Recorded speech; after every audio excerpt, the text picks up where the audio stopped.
নিয়ে আজকে আলোচনা করতে চাই। আপনার সর্বশেষ একটা স্ট্যাটাস আমি দেখলাম, পোস্টে আমি দেখলাম যে আপনি ডক্টর ইউনূসের উপর এতদিন পরে হলেও, শুরুতে একটা প্রত্যাশা ছিল ওনাকে নিয়ে, মাঝখানে কিছুদিন হতাশা ছিল, এখন দেখলাম যে আবার আপনি ওনার উপর আস্থা রাখতে চাচ্ছেন, যখন উনি নির্বাচন নিয়ে স্পষ্ট ঘোষণা দিয়েছেন এবং একই সঙ্গে উনি বলেছেন যে আগামী সরকারের সঙ্গে কোনো ফর্মে উনি থাকছেন না। তো এই যে আশাবাদ ওনার উপর আপনার, এটা কি আমাদের আগামী নির্বাচন নিয়ে আমরাও আশাবাদী হতে পারবো তাহলে? ধন্যবাদ আপনাকে। না, ওই এটা আপনার অনুষ্ঠানে এবং সবসময় একটা কথা বলি যে সাংবাদিকদের সবচেয়ে বড় অস্ত্র হলো তাকে সন্দেহবাদী। আহ, তবে মাঝে মাঝে মনে হয় যে না, অন্তত কিছু কাউকে কিছু বেনিফিট অফ ডাউট দেওয়া। ইউনূস সাহেব এ পর্যন্ত গত 1 বছরে যে সমস্ত কার্যকলাপ করেছেন, বা উনি তো কথা বলেন না দেশের দেশের মানুষের সাথে বা দেশের সাংবাদিক দেশে কথা বলেন, বা বিদেশিদের যদি দেখা করতে আসে তাদের সাথে কথা বলেন। তো এই সমস্ত তার কথাবার্তা কার্যকলাপে আমার উনি দায়িত্ব নেওয়ার পর মাস 2 পর থেকে আমার মনে হয়েছিল যে তার কথাবার্তার সঙ্গে তার কাজের মিল নেই, এবং তখন থেকে আমার সন্দেহ দানা বাঁধতে থাকে তার আসল মোটিভটা কি জন্য আসছে। তো কালকে আমি যেটা লিখেছি যে এই প্রথমবারের মতো উনি দেখলাম যে একদম কোন ইফ বা বাট যদি কিন্তু এগুলো না বলে বলেছেন যে ফেব্রুয়ারি মাসেই নির্বাচন হবে এবং আমি আগামী সরকারে কোনোভাবেই সম্পৃক্ত হব না। তো এটা মানে পজিটিভ একটা ঘটনা আমি বলবো, এবং সে কারণে আমি কিছুটা আশাবাদী। তারপরেও আমি বলি যে বিভিন্ন আলামত যা দেখতে পাচ্ছি, বিশেষ করে ওনার সৃষ্টি করা যে জাতীয় নাগরিক পার্টি এবং ওনার মদতপুষ্ট ইসলামী দল, বিশেষ করে জামাত ইসলামীরা, তারা কিন্তু এখনো পর্যন্ত বলে যাচ্ছে যে আমরা এই ধরনের নির্বাচন আমাদের কাছে গ্রহণযোগ্য নয়, accept করবো না। তো তার পরিপ্রেক্ষিতে মনে হয় যে উনি কি করতে পারেন। আর এখানে আরেকটা কথা বলি যে এই বর্তমান যে নির্বাচন কমিশন বা সরকার, এরা আমার প্রচন্ড সন্দেহ হচ্ছে যে এরা সুষ্ঠু ফ্রি ফেয়ার ইলেকশন করতে পারবে। কেন পারবে না? তার কারণ বর্তমান যে সরকার প্রধান, তিনি নিজে তো নিরপেক্ষ না। নিরপেক্ষ না এই জন্য বলছি যে তিনি যদি নিরপেক্ষ হতেন তাহলে তুমি ময়দানে একটা নতুন দল নামাইলেন কেন ছাত্রদের? ফলে স্বাভাবিকভাবে তার নিরপেক্ষতা নিয়ে তো প্রশ্ন আসছে। তো এখন আপনি ধরেন মাঠ পর্যায়ে যারা ইলেকশনটা সুপারভাইজ করবে বা কন্ডাক্ট করবে, এরা তো সবাই মোটামুটি আইন শৃঙ্খলা রক্ষা বাহিনী, এরা সবাই সরকারের অধীনে। যদিও নির্বাচন কমিশন, আমরা জানি যে নির্বাচনের সময় 3 মাস আগে তাদের সমস্ত ট্রান্সফার পোস্টিং হবে, এগুলো সব নির্বাচন, বাট স্টিল আমাদের দেশের কালচারে যেহেতু সরকার জোরালো ভূমিকা থাকে বা তার দিকেই মানুষ তাকিয়ে থাকে। তো এখন তারা যদি জানে বা যদি না জানে যে এনসিপি বা জামাত ইসলামী এরা সরকারের মদতপুষ্ট, ফলে তাদেরকে যদি মাঠ পর্যায়ে নির্বাচনের দিন বা আগে তাদের যদি বিশেষ সুযোগ সুবিধা দেয়, তবে আমি তাতে আশ্চর্য হব। এবং সেখানে কিন্তু নির্বাচনের নিরপেক্ষতা নিয়ে প্রশ্ন আছে, খুবই স্বাভাবিক। তো, আমি যে কথাটা একটু আগে বললাম যে নির্বাচন সুষ্ঠু হবে না বা নির্বাচন প্রশ্নবিদ্ধ হবে, এটাও সৃষ্টি করা ইউনূস সাহেবের নিজেই। তারপর উনি তো নিরপেক্ষ। উনি যদি নিরপেক্ষ হতেন তাহলে তো উনি নতুন মানে মাঠে নতুন দল নামাতেন না, বা এখন যে জামাত ইসলামের সমর্থন যারা সরকারে আছে বা তাদের দেখবেন সর্বজায়গায় তাদের লোক। তো সেই ক্ষেত্রে আমি অন্তত সাংবাদিক হিসেবে আমি অন্তত এটাকে আহ, খুব একটা পজিটিভলি আমি নিতে পারছি না। ততক্ষণ আমি জি মাঠ পর্যায়ে দেখবো যে এটা ঠিক আছে কিনা। জি। আরেকটা আলোচিত বিষয় গত কয়েকদিন ধরে মানে মানুষের মুখে মুখে চলছিল, সেটা হলো পাকিস্তানের সফররত যে পররাষ্ট্রমন্ত্রী মিস্টার ইসাক দার। তো উনি এখানে এসে অনেকের সঙ্গে দেখা করেছেন, বিভিন্ন পলিটিক্যাল পার্টি লিডারদের সঙ্গে দেখা করেছেন। আমি বুঝতেই পারলাম না একজন পররাষ্ট্রমন্ত্রী সকল পলিটিক্যাল পার্টির সঙ্গে দেখা করলেন এমন ভাবে কেন। এবং আমাদের যে প্রধান উপদেষ্টা উনিও দেখলাম ওনার সঙ্গে বেশ দেখা করলেন, মানে এটা আমার কাছে একটু অস্বাভাবিক লেগেছে। যাই হোক, তারপর উনি আবার যাওয়ার প্রেস কনফারেন্সে সাংবাদিকদেরকে বললেন যে আমাদের সঙ্গে যে সমস্ত অমীমাংসিত ইস্যু ছিল এগুলো নাকি দুইবার সমাধান হয়ে গেছে। তো এই দুইবার কি সমাধান আপনিও মনে করেন আসলে হয়েছে? না, এটা তো প্রশ্নই আসে না। যদি সমাধান হবে তাহলে এত কথার তো দরকার ছিল না। কেমন? তো এক নম্বর কথা হলো যে তাদেরকে আনকন্ডিশনাল অ্যাপোলজি অর্থাৎ নিঃশর্ত ক্ষমা চাওয়া, এটা আহ, মানে পরিষ্কার ভাবে এখনো পর্যন্ত আমি অন্তত গত 50-53 বছরে শুনিনি।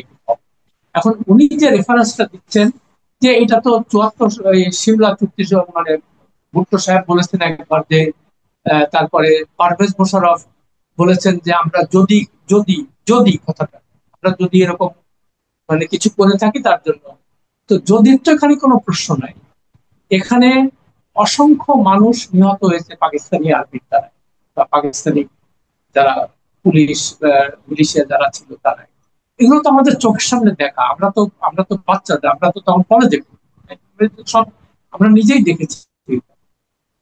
তো এখন উনি বলছেন যে যদি যদি এরকম হয়ে থাকে, তো এখানে যদি তো কোনো প্রশ্ন নেই, ব্যাপারটা খুবই পরিষ্কার। এবং আর দুটো যে বড় জিনিস ছিল আমাদের অমীমাংসিত, একটা হলো এখানে যারা আটকে পড়া পাকিস্তানি মানে বিহারি তারা বলি, জি আর হলো আমাদের সম্পদ ভাগাভাগি। তো সে বিহারিদের নিয়ে এত টালবাহানা করলো গত ইয়ে, এবং আলটিমেটলি এখনো সেই সময় আমি আরো 15 বছর আগে 2.5 লক্ষ এই যে জেনেভা ক্যাম্প থাকা, তারপরে সৈয়দপুর বিভিন্ন জায়গায়, এবং আমি এই ইস্যুটা নিয়ে অনেক লেখালেখি করেছি, অনেকবার। তো তারপরেও একবার তো নওয়াজ শরীফের সময় সমস্ত কিছু প্লেন টেলেন রেডি হলো, সবকিছু হলো, একদম তারা চলে যাবে, আমরা তো সব এয়ারপোর্টে গেলাম যে অবাক। তার কিছুক্ষণ আগে শুনলাম যে এটা বাতিল হয়ে গেছে। আর এটা মনে হয় কেন জানেন করে, প্রথম কথা হলো যে গরিবদের কোনো জায়গা নেই। গরিবদেরকেও মানে গলা জড়িয়ে ধরে না যে ভাই তুমি আমার বন্ধু, এই যতই ধর্মের কথা বলতে আর যাই করি, এই ও নিল না। আর অ্যাসেট ভাগাভাগির কথা আমরা তো আজ পর্যন্ত শুনি নাই যে এটা নিয়ে তারা কোনো কংক্রিট কোনো প্রপোজাল দিচ্ছে যে ঠিক আছে, তো এই স্বাধীনতা যুদ্ধের সময় তোমাদের এই এই জিনিস পাওনা ছিল, যেমন পিআইএস প্লেন, তারপরে ফরেন এক্সচেঞ্জ রিজার্ভ, এগুলো অনেক কিছু ছিল। তো এগুলো নিয়ে তো কোনো সুনির্দিষ্ট কোনো কিছু আজ পর্যন্ত কোনো প্রস্তাব পাকিস্তানের কাছ থেকে আসেনি। আর এই প্রসঙ্গে আরেকটা বলি, আপনি নিশ্চয়ই দেখছেন এখন যে গত 3 দিন থেকে কক্সবাজারের রোহিঙ্গা প্রত্যাবাসন নিয়ে একটা জি অংশীজনের সংলাপ আছে। এটাও আমার কাছে একটা মানে সব লোক দেখানো জিনিস মনে হচ্ছে। ওখানে দেখবেন 5 তারা হোটেলে কিছু লোকজনকে ডাকছে দুধটাইওয়ালা, ওখানে তাদের সমস্যার সমাধান করে দিচ্ছে। প্রধান উপদেষ্টা যে ওখানে ভাষণও দিলেন, 7 দফা ইয়ে দিলেন, এগুলো সবই পুরনো। কিন্তু এই সমস্যাগুলো সমাধান হয় না একটি কারণ, ওই গরিব রোহিঙ্গারা তো 1 নম্বর মুসলমান, 2 নম্বর গরিব। তো ওদের জন্য কে কাম? আর মূল যে এখানকার মূল যে প্লেয়ার এই এই সংকটে, সেটা হলো মিয়ানমার, তারা ওখান থেকে। তো এখন আপনি যদি মিয়ানমারের কোনো প্রতিনিধিত্ব সেখানে না থাকে, তো সেখানে অংশীজনের সংলাপ কিভাবে সাকসেসফুল হতে পারে?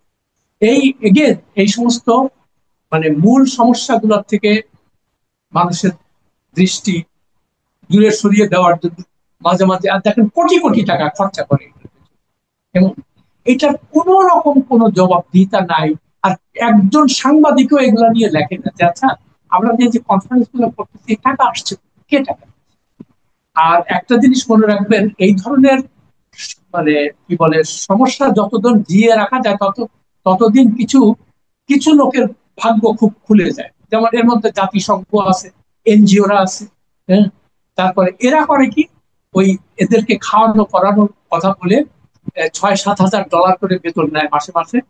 এবং আমি নিজে এটা একটা উদাহরণ দিই আপনাকে, 1991 সালে যখন রোহিঙ্গারা আসতেছিল, তখন কক্সবাজার ইসলাম কাবার করতে, তখন ওই বাইল্যাটারাল নেগোসিয়েশনের মাধ্যমে অনেক ফেরত গেছিল সেই সময়। তারপরেও কিছু ছিল, তারা বলছিল যে আমরা নিয়ে নেবো, পরে তো যাই হোক। তো ওইখানে আমি ইউএনএইচসিআর এর এক এক লোকের সাথে আমার কথা হলো, সম্ভবত মানে ওয়েস্টার্ন ইউরোপের, আমার মনে নেই ঠিক এক্স্যাক্টলি কোন দেশে। তারে আমি জিজ্ঞেস করলাম যে সমস্যা তো সমাধান হয়ে যাচ্ছে, তুমি এখন বললো যে সমস্যার সমাধান হয়ে গেলে তো আমাদের মুশকিল, এখন আমার তো আর চাকরি থাকবে। তা আমি বললাম যে বলে কি, হ্যাঁ। তো এইটা হচ্ছে ব্যাপার, যে যতদিন সমস্যা থাকবে ততদিন এদের চাকরি বাকরি থাকবে, সুযোগ সুবিধা থাকবে, হাজার হাজার ডলার বেতন। জি এবং এই কারণে দেখেন, এই যে ইউএনএইচসিআর এর যে প্রতিষ্ঠা, এটা কিন্তু এদের যখন সেকেন্ড ওয়ার্ল্ড ওয়ারের পরে রিফিউজি হলো, এদের কিন্তু ম্যান্ডেট ছিল মাত্র 8 মাসে। 8 মাস তারা থাকবে। আর আজকে 80 বছর হয়েছে, কেউ যায়নি। ইউএনএইচসিআর ঠিকই আছে, আর দিন দিন বাড়তেছে, রিফিউজি বাড়তেছে, বুঝলেন?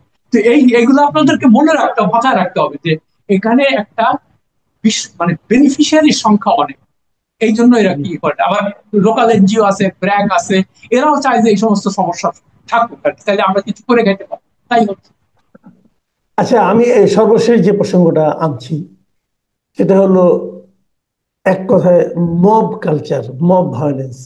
এটা দেখেন, আমরা এর সাম্প্রতিক যে কয়েকটা নমুনা দেখলাম, ফজলুর রহমান, অ্যাডভোকেট ফজলুর রহমান, বিএনপির একজন সিনিয়র লিডার, বিএনপির একজন কেন্দ্রীয় নেত্রী ব্যারিস্টার রুমিন ফারহানা, এবং আরো দেখলাম, আবার উল্টো দিকেও দেখলাম যে আমাদের উপদেষ্টা, তথ্য বিষয়ক উপদেষ্টা মাহফুজ আলম, তাকেও কিন্তু নিউ ইয়র্কে একটা দৌড়ানি দেওয়া হলো।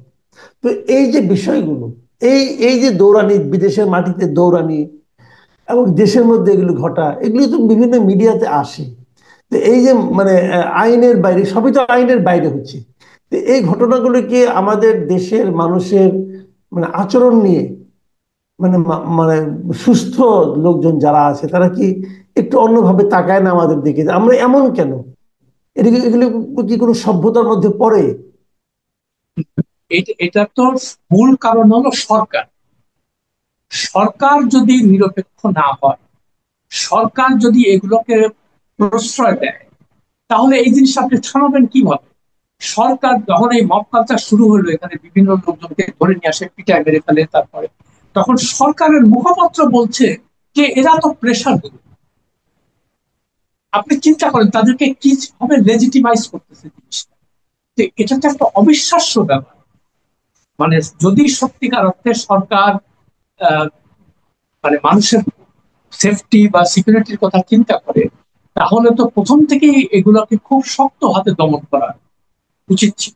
তাহলে মানুষ, এরা ভয় পেত এবং তারা চিন্তা করতো যে না, আইন নিজে হাতে তুলে নেওয়া যাবে না, আইনের বাইরে কোনো কাজ করলে আমাকে শাস্তি পেতে হবে।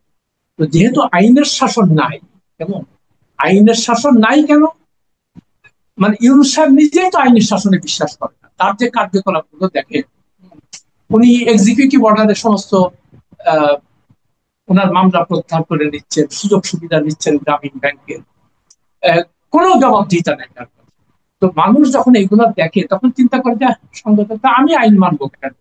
মানে আর আবারও বলি আমি, এই যে তাদের নিরাপত্তা উপদেষ্টা খলিলুর রহমান, তার ব্যাপারে একটা পরকীয়ার ঘটনায়, একটা খুন এবং আত্মহত্যার ঘটনা, খুব মর্মান্তিক ঘটনা, 2001 সালে, এবং পত্র পত্রিকায় আসছে, তখন তার সম্পৃক্ততার অভিযোগ ছিল।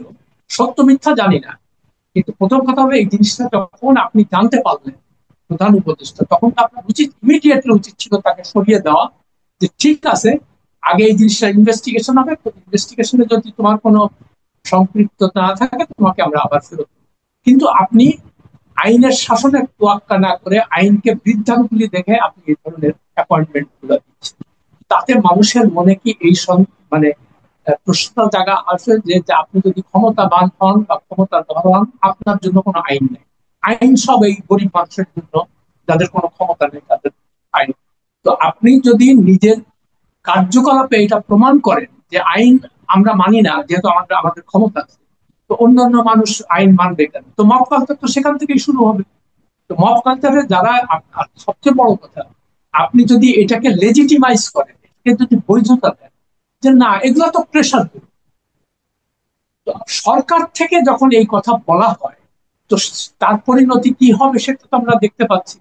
এই যে মাহফুজ আলম বলেন, ফজলুর রহমান বলেন, রুমিন ফারহানা বলেন, তো কেউ তো নিরাপদ না। এখন কার কার দরজার সামনে যে যে তারা মানে উপস্থিত হবে, আপনার দরজার সামনে এসে যেতে পারে, আমার দরজার সামনে এসে যেহেতু আমরা তাদের ভাষায় ক্রিটিক্যাল কথা, কিন্তু আমরা তো সব ফ্যাক্ট বেস কথা বলি, আমরা তো ভুয়া কথা বলতেছি, যেটা যে ঘটনা ঘটেছে তারপর সেটা বেসিসেই। কেউ কেউ বলছেন যুক্তরাষ্ট্রে মাহফুজ আলমের সঙ্গে যে আচরণটা করা হলো, যদি দেশে আওয়ামী লীগকে আপনি ঠিকঠাক মতো কথা বলতে দিতেন, আওয়ামী লীগ যদি রাজনীতিটা করতে পারতো, তাহলে হয়তো এই ঘটনাটা ঘটতো না। এখন যদি আপনি একটা দলকে কথাই বলতে না দেন, কোনো মানে রাজনৈতিক কর্মকাণ্ড পরিচালনা করতে না দেন, তখন তার নেতিবাচক প্রতিক্রিয়া এরকম ভাবে হতে থাকবে। এই মতামতের সঙ্গে কি আপনি একমত? 100 বার একমত। তার কারণটা কি? ধরেন আওয়ামী লীগ বা হাসিনা কি করেছে সেটা তো আমরা সবাই দেখেছি গত 16 বছর। তাদের তো চালানোরই কথা না, তাই না? কিন্তু এই সরকারের কার্যকলাপ যখন মানুষ 1 বছরের মধ্যে যা দেখতেছে, তখন অনেকে মানে আওয়ামী লীগের প্রশ্নটা আসছে কেন, এটা তো আসারই কথা। তো এখন আপনি, হ্যাঁ, যারা অপরাধ করেছে তাদেরকে আপনি অবশ্যই শাস্তি দেবেন, কিন্তু সেই শাস্তির বেলাও আমরা দেখতে পাচ্ছি না তেমন কিছু। খালি বই ট্রায়াল হচ্ছে, এটা হচ্ছে, কিন্তু মানে মানুষের মনে যে আস্থা জাগাবে যে না এরা অপরাধ করেছে, এদেরকে জেলে ঠিক। আচ্ছা, আপনি আরেকটা কথা বলি, যাদের টাকা পয়সা আছে, আওয়ামী লীগের দোসর, মানে নাম করা দোসর, যেমন হামিম গ্রুপের আজাদ আজাদ সাহেব, বসুন্ধরা গ্রুপের মালিকরা, হ্যাঁ, এরা তো প্রকাশ্যে তখন হাসিনার পক্ষে কথা বলছে, আর প্রকাশ্যে বলছে এইসব জঙ্গি টঙ্গি সব মানে শেষ করে দেন, দরকার নেই আমরা এগুলো। কিন্তু আপনি তাদেরকে কোনো কিচ্ছু বলতেছেন না, তাদেরকে তারা কোনো অ্যারেস্ট হয় না, তাদের কোনো কিছু, তাদের কোনো ক্ষতি হয় না তারা, এবং তারা কিসের খুনের আসামি, ধর্ষণ মামলার আসামি, টাকা অর্থ পাচার মামলার আসামি, ব্যাংক লুটের আসামি, যত রকম মানে ঋণ খেলার সবকিছু আছে, এবং দুদকের মামলা আছে তাদের, তাদের কিচ্ছু আপনি করেন না। তো তখন মানুষের মনে হয় না যে আরে, তো এটা তো হাসিনাকেও এরা এইভাবে তোষামত করে থেকে গেছে এবং ভালোই আছে, তো এখন এই সরকারকেও তারা একই রকম করতেছে। এখন আগে একবার কি শুনতাম যে এই বসুন্ধরারা, তারপরে এরা সব গণভবনে যে টাকা পয়সা দিয়ে আসে তারপরে ঠিক হয়ে যায়। তো এখন যদি মানুষ মনে করে বা বলে যে এখন তো যমুনাতে যে ওই টাকা পয়সা দিয়ে আসতেছে সব ঠিক হয়ে যায়, তাহলে তো আপনি তাদেরকে দোষ দিতে পারবেন না। তারা চোখের সামনে যে, আপনি আইনটা হবে সবার জন্য সমান, আইনের প্রয়োগ যদি সিলেক্টিভ হয় তাহলে তো মানুষের সন্দেহ আসবে। তো এখন আপনি আওয়ামী লীগকে দাঁড়াতে দিচ্ছেন না, কথা বলতে দিচ্ছেন না, তো যার ফলে যেটা হচ্ছে, বাইরে এখন বাংলাদেশিরা তো সারা পৃথিবীতে ছড়িয়ে আছে। তো আপনি যখনই বিদেশে যাবেন কিংবা তো আপনার প্রতিষ্ঠানে এই ধরনের ফেস করবে, এটা তো কোনো কিছু করার নেই। জি, অনেক ধন্যবাদ জনাব আরশাদ মাহমুদ। প্রিয় দর্শক, আপনারা শুনলেন বিভিন্ন বিষয়ে জনাব আরশাদ মাহমুদের বিশ্লেষণ। আপনাদের কেমন লাগলো আমাদের কমেন্টে লিখে জানাবেন। আগামীতে আবার কথা হবে। এখন এ পর্যন্তই। আল্লাহ হাফিজ।